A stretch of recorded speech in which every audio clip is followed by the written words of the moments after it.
enquanto tenha muitos outros temas na minha mente, mas todos eles fazem a sua convergência e arrancam as suas ressignificações e as suas recompreensões e entendimentos a partir do meu olhar do Evangelho, tendo Jesus como chave interpretativa. É por ele que eu abro todos os tesouros da sabedoria e do conhecimento.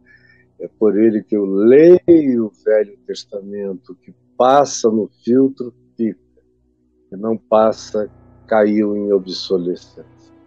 É por ele que eu ouço e vejo os conselhos de Paulo, de Pedro, de outros apóstolos, as circunstâncias daqueles dias, que eram do primeiro século, que já foram vencidas, graças a Deus, há anos pela sociedade humana. Então, não são para ser revalidadas quando elas já ficaram vencidas e quando elas já nasceram com a promessa de morrer, como é o caso de Jesus dizer que em Cristo não há homem nem mulher, não há sexismos, são iguais. Esse é o objetivo do princípio.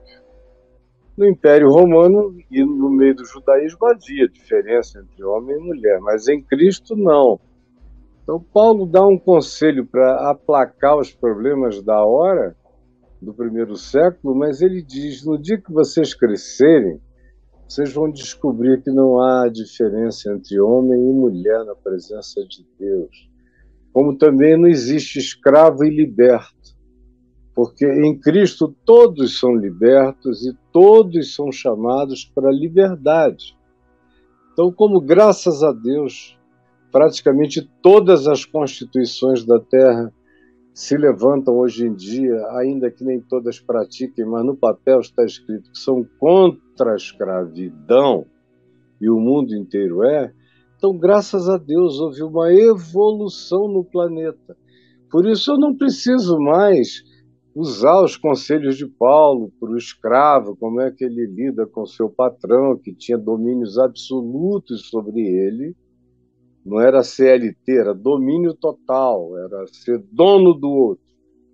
Como é que ele aconselhava o escravo a lidar e a se submeter e a viver, mesmo que tivesse que ser com um senhor difícil, um dono de escravos perverso, mas viva o seu estado, a sua conhecendo quem você é ainda nesse mundo, embora em Cristo você não seja.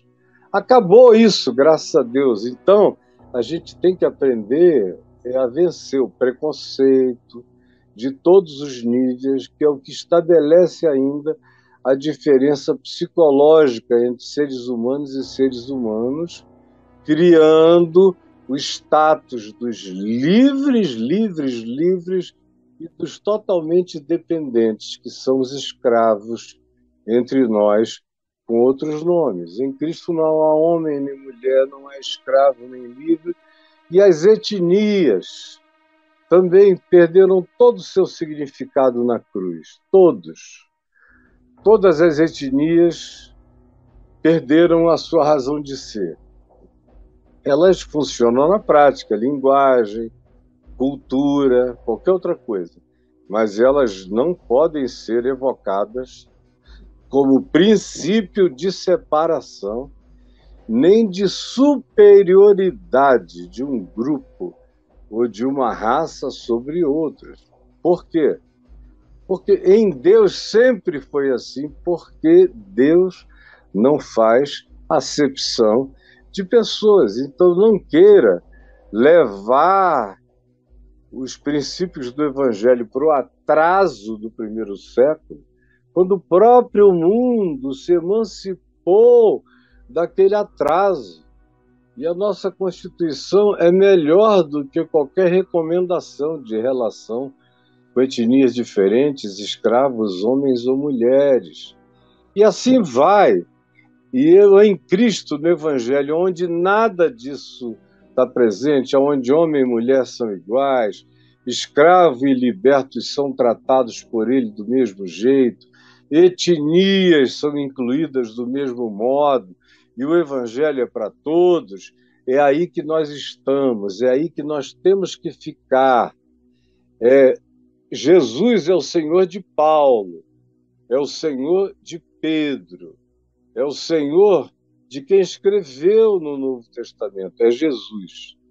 Os 4 evangelhos, que são os evangelhos da coerência e da harmonização, que nos permitem construir com muita clareza uma visão sólida da pessoa histórica e do ensino de Jesus.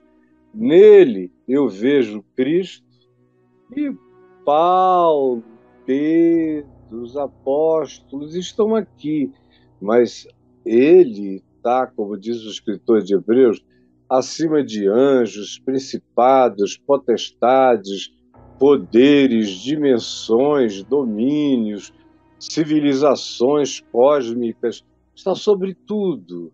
E na Terra, sobre usos, costumes que tiveram a sua validade para judeus, para povos antigos, até para greco-romanos, mas que no Evangelho, em Jesus, estão completamente abolidos, porque nem foram mencionados, não foram tratados como tendo nenhum significado a ser obedecido.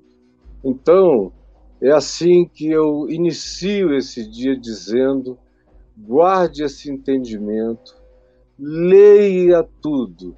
Assim como Paulo e Pedro são discípulos de Jesus, Moisés está aqui embaixo, é um discípulo ainda mais primitivo. E outros todos que vieram. Tem uns que evoluíram um pouco mais na compreensão da graça, como Davi, como Isaías, como Jeremias. São pessoas que evoluíram. Como o próprio Abraão, que porque não tinha lei escrita nenhuma, era mais evoluído do que muitos, porque andava exclusivamente pela fé no invisível, o que é um salto acima de tábuas de pedra e de lei. Mas todos esses são aqui discípulos de Jesus. Enoque, que foi arrebatado, está aqui, é discípulo de Jesus.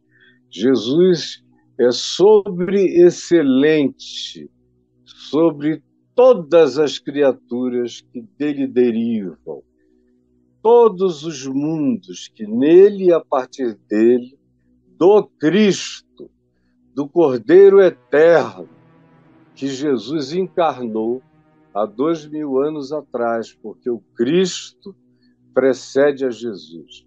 Jesus é o Cristo? É, mas é o Cristo encarnado como homem há 2000 anos atrás. O Cristo é eterno.